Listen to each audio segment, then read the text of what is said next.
우리가 인사 대신 하는 말이 있죠. 식사하셨어요? 언제 우리 밥 한 끼예요. 밥은 단순히 한 끼 식사를 떠나서 때로는 위로와 격려의 의미도 담고 있는데요. 오늘도 뉴스 FM 조현지입니다. 인생 식탁에 여러분들을 초대합니다. 우리가 흔히 함께 밥 먹는 사이를 식구라고 부르잖아요. 괜히 헛헛해지는 이 가을, 인생 식탁에 머리를 맞대고 앉아서 식구가 돼보는 그런 시간입니다.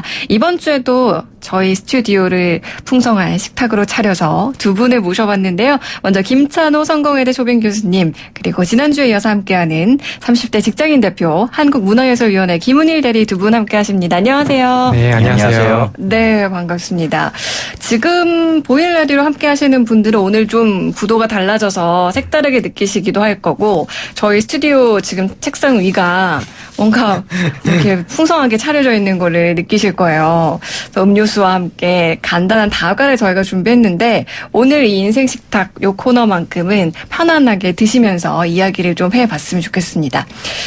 제가 두 분께 질문을 하나 드릴게요. 청취자분들이 저를 부르는 별명이 있어요. 뭐 여신도 있고요. 비타현지도 있고요. 그리고 또 뭐가 있죠? 뭐 그중에서 조부장이라고 부르시는 분들이 정말 많아요. 예. 근데 그 의미를 알아서 조부장이라고 부르시는 분들도 있고, 남들이 부르니까 그냥 조부장이라고 부르시는 분들도 있어요. 예. 그래서 간혹가다 저한테 도대체 제 왜 별명이 조부장이에요? 물어보신 분들 계시거든요. 예. 두 분 한번 추측해 보시겠어요? 제가 왜 조부장일지? 교수님. 부장님만큼의 카리스마와 포스가 있어서. 좋은 의미인데. 그런 정도의 카리스마는 아직 없고요. 아직 꼼꼼하고. 어때요, 김은일 대리는? 제가 생각할 때는 약간 부장님처럼 말씀을 하시거나 좀 딱딱하거나 약간 뭐 이런 요건 좀 안 좋은 의미네요. 약간 소위 말하는 꼰대 같은 느낌을 가지고 있다. 이렇게 얘기를 해주신 것 같은데, 제가 왜 조부장이면요, 사실 아재 개그를 정말 좋아해요. 그리고 아재 개그 하면 주변 사람들이 뭐야 이러면서 정색하기 마련인데, 저는 청취자분들이 아재 개그를 보내주면 너무 웃긴 거예요. 저 혼자 얘기하면서 그냥 막 웃고 그러다 보니까 청취자분들도 제가 그 말도 안 되는 그런 넌센스 혹은 말장난을 가지고 이야기하는 게 재밌다 보니까 조부장이다 이렇게 또 별명을 붙여주셨거든요. 어때요, 교수님? 교수님이 이런 유머 가지고 강연도 많이 하시잖아요. 네. 남들이 별로 안 좋아하는 아재 개그를 가지고 청취자들과 소통한다. 예. 저 어떻게 좀 평가하셨을까요? 그러니까 누가 하냐에 따라서 많이 다른데, 네. 실제로 부장님이 아니기 때문에 네. 상당히 유쾌하고 때로 귀여울 것 같은데요. 정말요? 그런 의미에서 제가 하나 해드릴게요. 경상도 쥐가 웃기는 말을 했는데 정말 싸하게 아무 반응이 없는 거예요. 경상도 출신의 쥐가 웃기는 말을 했는데 아무 반응이 없을 때 이 쥐가 뭐라고 했을까요? 웃기지? 경상도 힌트예요. 웃으라고. 마우스라고.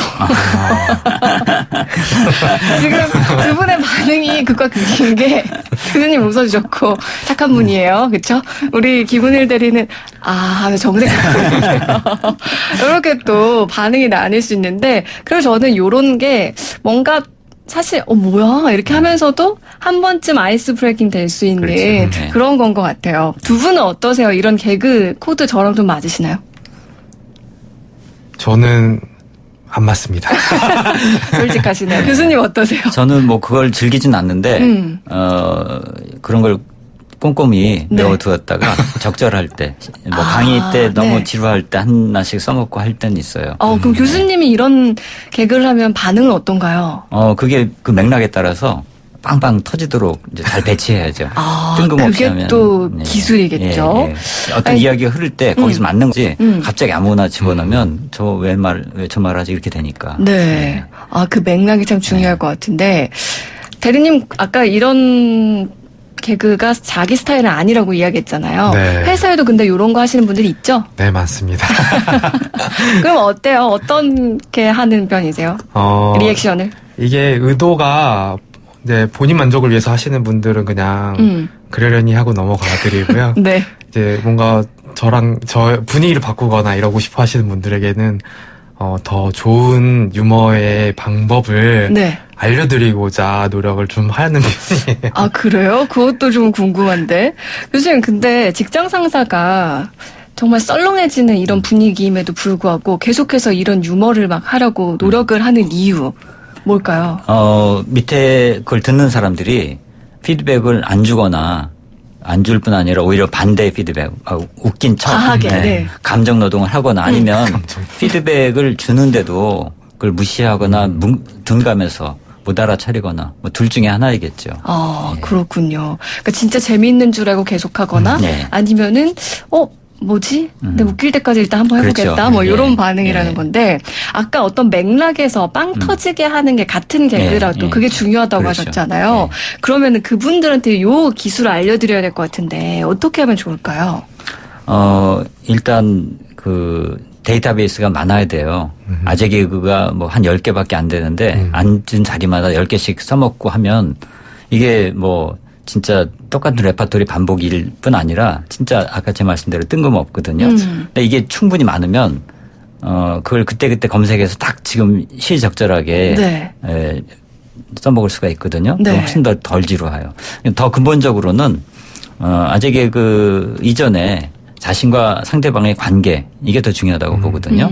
그 사람이 매력이 있고 호감이 가는 인물이면 좀 썰렁해도 재미가 있어요. 근데 그렇지가 않으면 그 자체로 더 짜증이 날 수가 있거든요. 그 자기가 다른 사람 눈에 어떻게 비치는지 네. 그 감수성이 부족하면 계속 웃겨야 된다는 강박으로만 쏟아붓다 보면 오히려 역효과가 나는 거죠. 그러니까 왜 우리 일상생활에서도 누가 하는 말은 그렇게 웃기는 말이 아닌데도 그렇죠. 계속 화기애애한 분위기가 형성이 되고 누군가는 계속 노력하는데 분위기는 점점 쌓여지고 이런 게 그런 데서 나오는 게 아닌가 싶은데 많은 분들이 유머가 필요하다는 건 공감을 하세요. 근데 이거를 언제 써야 될지도 잘 모르겠고 난 사실 그렇게 웃긴 사람이 아니야 라고 아예 포기해버리시는 분들도 계실 것 같거든요. 좀 그런 분들을 위한 팁 있을까요? 그러니까 이 웃겨야 된다는 강박이라고 아까 말씀드렸는데 네. 이게 일종의 특히 남자들한테는 권력처럼 여겨지거든요. 자기가 다른 사람의 그 어떤 반응을 불러일으켰다. 자기 효능감, 존재감 이런 걸 느끼는 것처럼 여겨지니까 자꾸 웃기려고 해요. 근데 그게 무리가 될 때가 많거든요. 네. 자연스럽게 흘러야 되는데 그래서 그 점을 좀 내려놓는 게 필요하다. 그다음에 두 번째로는 그런 강박관념 없이 웃겼던 기억들이 있어요. 잘 생각해 보면. 네. 그거는 내가 노력해서가 아니에요. 그 관계가 먼저 있었기 때문인데 예를 들어서 동창들 오랜만에 만나면 그냥 서로 웃습니다. 특별히 웃기는 사람이 없어도요. 네. 그만큼 서로 추억을 공유하기 때문에 코드가 풍부하기 때문에 그런 거거든요. 그래서 자신이 어떤 관계 속에서 자연스러운 웃음이 터져 나오는가 그런 것을 좀 더듬어 보면 좋겠고 또 우리 어릴 때 다 웃겼어요. 어린애들 보면 다 코미디언이잖아요. 어른들 개구쟁이고 네. 아직 세상에 적응이 안 돼서 그런 건데 그런 자신의 어린아이다움 그 동심을 한번 더듬어 보고 그걸 회복하는 것도 필요합니다. 그러니까 너무 이렇게 막 무게 잡으려고 하고 웃기는 것도 내가 막 권력을 발휘하는 식의 그런 생각을 가지고 하면 더 경직되니까 그냥 자기를 편안하게 나 바보야 나 그냥 그렇게 좀 망가지는 모습을 스스럼 없이 보여주는 거 거기서부터 시작된다. 저는 이제 어릴 때 우린 다 웃음이 많았고 누구나 개구장이었고 이런 얘기를 하셨잖아요. 근데 제가 갑자기 생각난 게 사실 어린아이 때는 그 우리 똥 얘기 있죠. 똥 얘기라면 애들이 다 그렇죠. 깨르르 다 넘어가요. 근데 사실 성인이 돼가지고 괜히 그런 얘기하는 게 좀 지저분한 것 같아서 근데 가끔가다 청취자분들께서 그런 사연을 보내주시면 저도 얘기를 하다가 너무 빵 터져서 또 청취자분들은 제가 웃는 걸 보고 또 웃기시고 그렇죠. 이런 바이러스가 계속 전파가 되거든요. 그러다 보니까 말씀하신 것처럼 좀 우리가 동심으로 돌아갈 필요도 있겠다. 뭐 이런 생각도 아재 개그 드는데 자체가 상당히 어린아이다운 거예요. 애들이 아직 언어 세계에 완전히 들어와 있지 않기 때문에 삑사리가 나는 거거든요. 네. 한마디로. 아직 제가 더 많이 성숙해야겠네요. 아니, 지금 청취자분들께서 아재 개그가 웃긴 이유가 상대방이 한숨 쉬면 더 재미져요. 그럴 수 있어요. 이렇게 보내주시고 저보고 좋은 부장이 되라는 뜻으로 부장이라고 불러주는 거지 나쁜 부장하면 안 돼요. 뭐 이렇게 보내주신 분들도 계셨고 두 분께 또 인사 건네주신 분들도 계셨는데요. 근데 우리가 우리가 가끔 아까 뭔가 웃겨야 한다는 강박관념을 좀 버려야 된다라고 했는데 김은일 대리도 가끔 누군가한테 좀 유머러스하게 뭐 해보고 싶을 때 있지 않아요? 저는 유머러스함을 뭐 보이려고 억지로 하지 않고요. 그냥 제 모습이 웃겨서 많이들 웃으시더라고요. 예를 들면요? 지금 방금 우셨는데 제가 그냥 아무 생각 없이 얘기하는 것들이 예상치 못했나 봐요. 그래서 그걸로 많이 웃으시지. 이 정도면 최고의 경지입니다. 네. 아, 그래요? 머리로 하는 게 의식하지 아니라 않으면서. 존재 자체가 이미 웃음을 선사하는. 네. 예. 저는 그냥 제 머릿속에 의식의 흐름대로 이야기를 하고 있을 뿐인데 그걸 받아들이는 사람 입장에서는 이럴 타이밍에 이럴 게 아닌데 라고 하면서 웃는 경우가 있어서 이 약간 4차원 아닌가요, 이거는? 자신의 내면의 것이 그냥 자연스럽게 흐를 때 그게 네. 굉장히 놀라운 통찰을 줄 때가 있거든요. 그런 거 비슷하다고 생각이 들어요. 약간 지금 꿈보다 해몽인 것 같은 느낌도 드는데요. 근데 우리가 꼭 이제 유머를 뭐 일부러 하려고 했든 아니면 자연스러운 상황에서 이야기가 나왔든 가끔 가다가 누군가가 좀 불편해지는 상황이 생길 때도 있어요. 이 좀 피해야 할 유머 이런 것들이 있을까요, 교수님? 그러니까 똑같은 말도 그 자체로 이제 안 좋은 유머도 있겠지만 예를 들어서 유머 이전에 내가 누군가한테 참 섹시하십니다 이 말이 칭찬이 될 수도 있고 성희롱이 될 수도 있거든요. 네. 그죠? 그런 것처럼 똑같은 농담도 그 사람을 설령 깎아내리는 걸 할지라도 그게 친근감의 표시일 수도 있어요. 그러니까 여기서 중요한 것은 일단 성적인 것은 무조건 조심하는 게 좋다. 네. 잘 모르는 사람일 경우에는 네.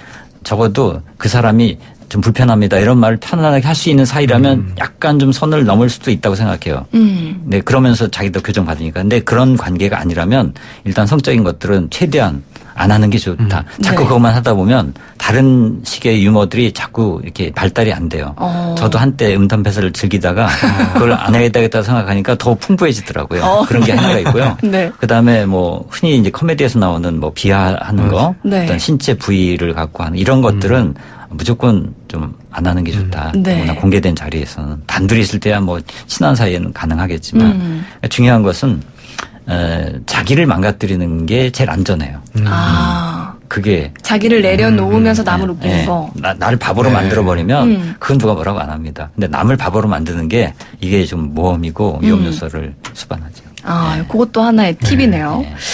우리 아까 뭐 조부장이 왜 별명으로 나왔을까 이런 얘기하다가 꼰대란 단어가 등장을 했었어요. 사실 요즘에는 젊은 꼰대 이런 표현들도 있고요. 그리고 40대 정도 되면 이 꼰대 되는 걸 너무나 경계한다. 내가 스스로 꼰대가 될까봐 뭐 후배들한테 아무 말도 못하겠다. 그래서 선배와의 관계보다 후배와의 관계가 어렵다 이런 말들도 나오는데 이런 뭔가 뭐 세대 간의 소통의 문제랄까요? 이런 건 좀 어떻게 해결하면 좋을까요? 재미있게도 꼰대가 최근 BBC에서 최근 키워드로 선정이 됐거든요. 그러니까요. KKONDA에서 그냥 꼰대 이렇게 썼는데 정의가 재밌습니다.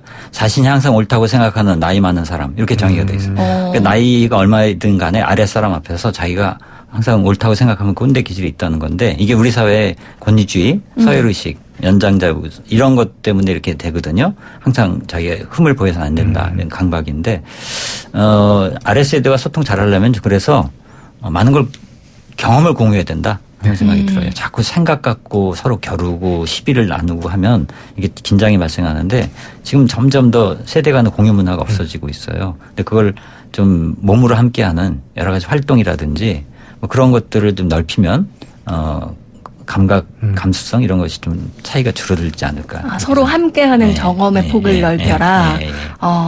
저는 처음에 이제 경험을 많이 공유해야 된다라고 하셔서 나 때는 말이야 이런 걸 얘기하시는 줄 알았는데 그게 아니라 함께하는 그런 경험 자체를 많이 해라라는 그런 이야기죠. 뭔가 얘기를 듣다 보니까 유머가 그리 어려운 게 아닌 건가 싶기도 하면서 또 이게 말처럼 쉽지 않다 뭐 이런 생각도 들고 꼰대에 대한 새로운 정의를 또 내려주시면서 이걸 피하기 위해서 우리가 또 어떻게 그 경험들을 공유할 것인가 고민해봐야겠다는 생각도 드는데요. 저희가 지금 함께하고 있는 이 컨셉이 인생식탁이라는 컨셉이에요.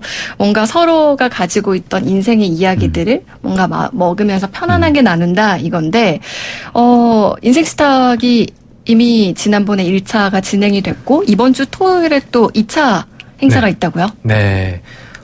지난 9월 28일 날 1차로 전국에서 5개 지역에서 시로됐고요. 네. 내일 이제 부산, 서울, 완주, 순창, 강릉, 청주에서 이제 또 2차로 진행이 됩니다. 1차 때 참여자들 반응이 어땠나요? 저희처럼 이렇게 화기애애했나요? 네, 생각보다 처음에는 좀 긴장해서 오시는데 막상 음식 꺼내놓은 거를 이제 꺼내면서도 서로 부끄럽고 재밌으시고 하다 보니까 금방 풀리시더라고요. 그래서 저희 행사는 끝났는데도 집에 안 가시고 자기들끼리 카톡방 만들어서 교환하시고 다른 2차 가셔가지고 또 이야기 나누시고 하고 이게 동년배들만 모인 게 아니라요. 세대가 다 모여가지고 네. 그렇게 이야기가 진행이 되더라고요. 그래서 되게 즐거운 반응으로 헤어지셨고 아마 이번에도 더 재밌는 이야기들이 많이 나올 거라고 기대하고 있습니다. 아니 지금 저희도 10여 분 정도 이야기를 나눴는데 네. 교수님 저희 끝나고 더 얘기하고 싶지 않으세요? 재밌어요. 네. 아쉬워요. 그게 바로 이 인생 식탁의 네. 매력이 아닐까라는 아재 생각이 개그도 더 드는데 많이 네. 제가 끝나고 한번 교수님과 아재 개그 배틀을 한번 벌여보도록 하겠습니다. 오늘 인생 식탁 두 분과 함께 했는데요. 타인에 대한 공감이 웃음을 만들고 또 관계를 좋게 한다는 걸 다시 한번 느낍니다. 김찬호 교수님 그리고 김은일 대리 오늘도 함께 해주셔서 고맙습니다. 네, 감사합니다.